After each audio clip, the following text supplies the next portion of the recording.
What's good, everybody? It's the Real AG here, back at you again on the Lockdown Defense Sports Network. And we are 1 week further into the 2025 offseason here, which means I'm bringing you my AFC South primer looking at each team's potential tags, titles, and resignations. That's right. We're going to look at the AFC South team's cap space, potential tag candidates, some players we think might get the bag and stay in their cities, as well as the ones that we think are shown the door as some teams try to save up money. Now, for those of you that are with me last week for the NFC South primer for the offseason, AFC South, a little different flavor.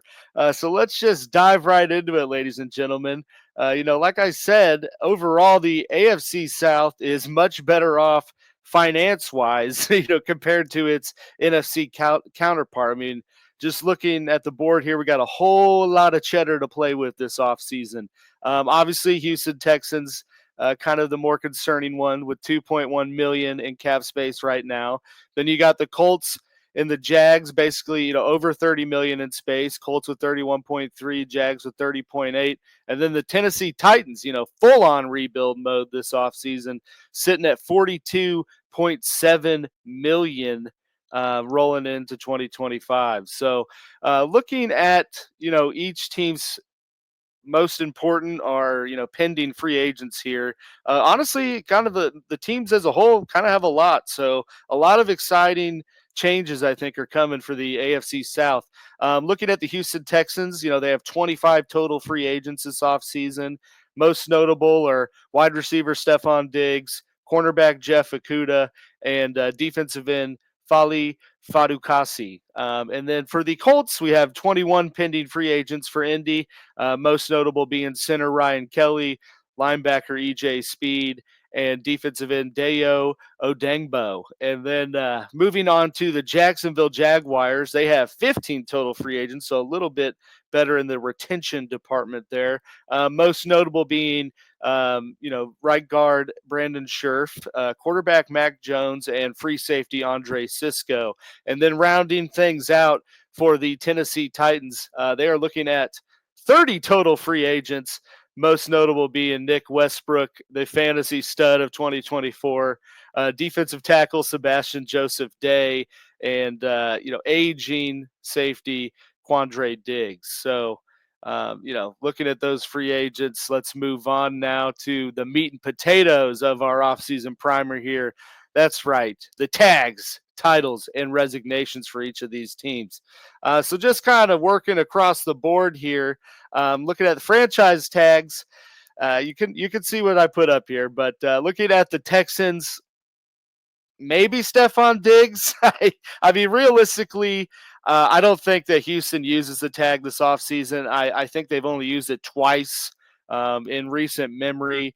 And really the only real option for them would be Stephon Diggs, which could make some sense, for Houston from a risk standpoint and making him come back and sort of prove that he's fully healthy after the injury last year. But again, kind of like I talked about some guys last week, with the $25.6 million tag price, that might be just a little too steep to keep old Stephon in Houston via the tag.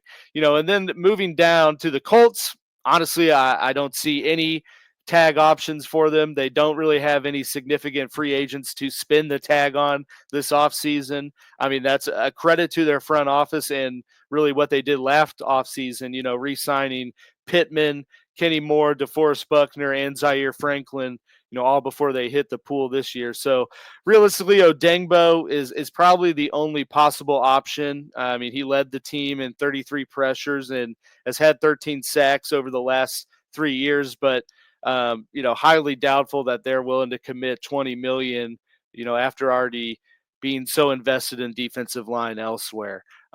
So then for our Jacksonville Jaguars here, really none for them either. I mean, look, they did a lot of their heavy lifting last offseason when they, signed Trevor Lawrence, Josh Hines Allen, and Tyson Campbell, all to extensions. The only notable free agents that could potentially warrant a tag are, Brandon Scherf and Andre Cisco, but realistically speaking, neither one of those two are really worth the price. Brandon Scherf, all pro guard at times, elite guard at times, but he is on the wrong side of 30 and is just not the same player that he once was. And, Cisco certainly carries a little more youth appeal on using the tag, but he damn near led the league in giving up passes of 30 yards or more this last offseason. So I doubt they want to invest such money in a liability like that. And then, for the Tennessee Titans, look, let's be real here. Those cats are in full on rebuild, new GM, number one pick. Don't have any franchise altering players hitting the free agency pool. So really, no one to warrant the tag.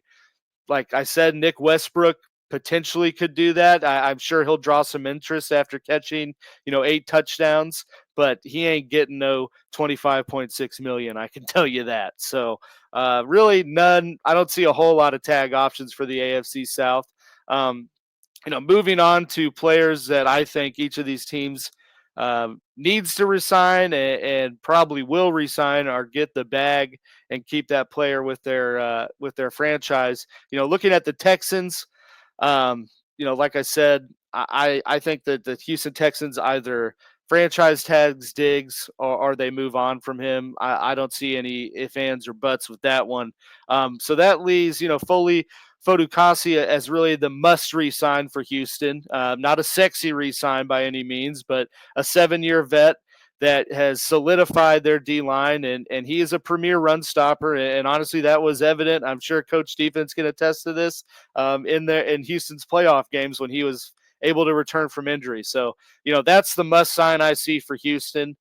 Moving on to the Colts, again, not a whole lot of notable free agents, but I could see, right guard Will Fries, who was a starting right guard until a lower leg injury ended the 2024 season for him in week 5. But, before that, dude was balling. I mean, he was absolutely one of the best guards, per PFF metrics in both the passing and running game. And I think at just 26 years old, that's someone that Indy prioritizes, can probably get on the cheap to re-sign and solidify their O-line if they're really going to roll with Anthony Richardson and see what he's got in 2025. Now for the Jacksonville Jaguars, I don't see anyone re-signing. A lot of cap space to work with. We all saw what happened on the players getting, or the GM and the coach getting the boot. We got a new GM, new head coach, and not a lot of big ticket free agents that are hitting the open market. So again, I don't see Jacksonville bringing back an aging right guard or a defensive liability when they got so many other things and regime changes, on the cusp. So don't really see anyone for Jacksonville. With the Tennessee Titans, you could argue that they're probably in the same boat as Jacksonville and just cleaning house to some degree. But looking at potential moves that they're going to make in the draft and rebuilding, I think Dylan Radins is probably one to consider re-signing if you are truly going to bring in a rookie QB. He started offensive guard for Tennessee last season. Only 26 years old, and if Tennessee is rebuilding and taking Shador Sanders or Cam Ward, I think solidifying the offensive line that they've been investing so heavily in these past few off seasons, makes sense. And this player could be a team friendly type deal and a priority for the Tennessee Titans. So, we covered the tags, we covered the guys I think are going to get the bag and stay with their team. Now, let's move on to my favorite one. They gone. That's right. The people that I think ultimately get put on the chopping block to either free up space or just open up playing time for, maybe some younger players. So, looking at the Houston Texans here, I think Shaq Mason, the veteran offensive guard, makes the most sense. For a team that is already pretty competitive and has a QB on a rookie contract, they are pretty damn maxed out as far as salary cap goes. I mean, I showed you when we got all into this. They're going to have to restructure or cut a few contracts off the books, to create some flexibility and try to close the gap that appears to be between the Texans and kind of that top tier AFC teams. So, I think Shaq Mason is the perfect candidate for that situation.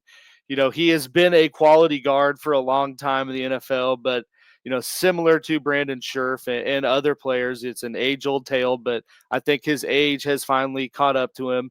Offensive line was a huge issue for Houston this last season in protecting Stroud. And by moving on from Mason, they're not saving a whole bunch of cap space, but they essentially would be off the hook for all but $1 million of the 10.5 he'd be owed in 2025. So, Shaq Mason, prime candidate for Houston to free up space.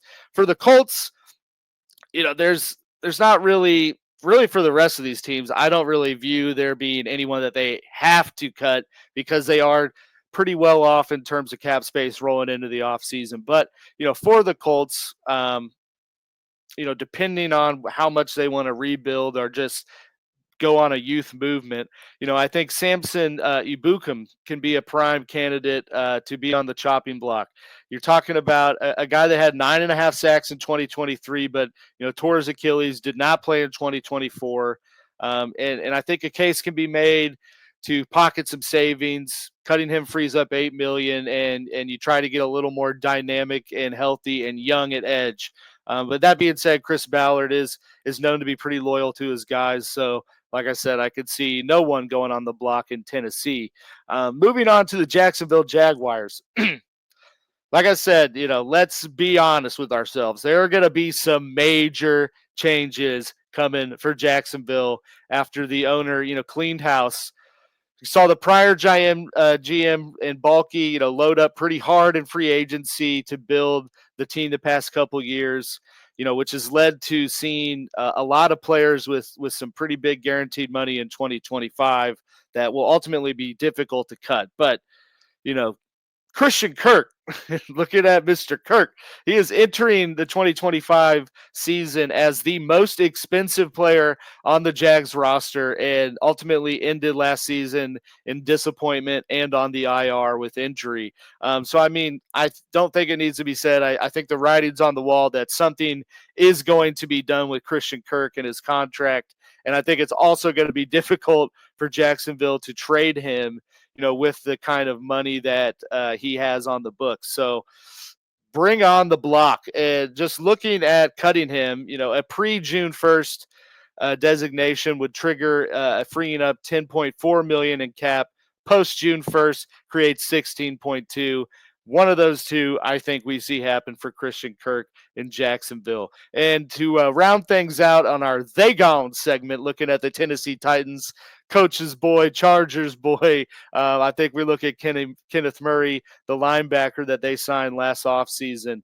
Kind of like the transition to GM for Jacksonville. Tennessee also new GM, lot of cap money, number one pick. Prior GM went on a huge spending spree last offseason.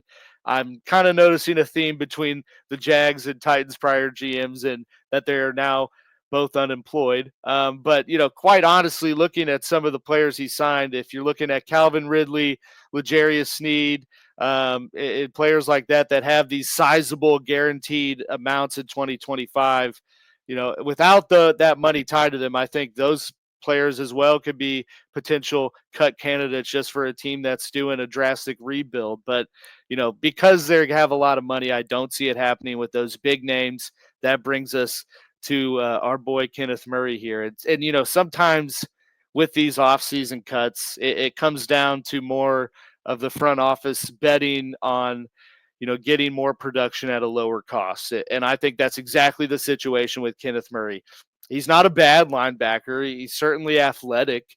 And, he can make some splashy plays here and there. But as a whole, last season, he rated 80th out of 83 linebackers in PFF Matrix. So, ultimately, Tennessee can realistically find someone with the same level of production, if not better, for much cheaper in the free agency or in the draft. So I think looking at the fact that cutting Murray frees up 7.7 million in space, it's almost inevitable that he's going to be finding a new home in 2025. And with that, ladies and gentlemen, that concludes our little AFC South offseason primer, looking at the tags, titles, and resignations as we roll into the full brunt of 2025. And with that, please, hit like, subscribe below, comment if you agree with some of my takes, want to spat back and forth on offseason moves. But until next time, peace.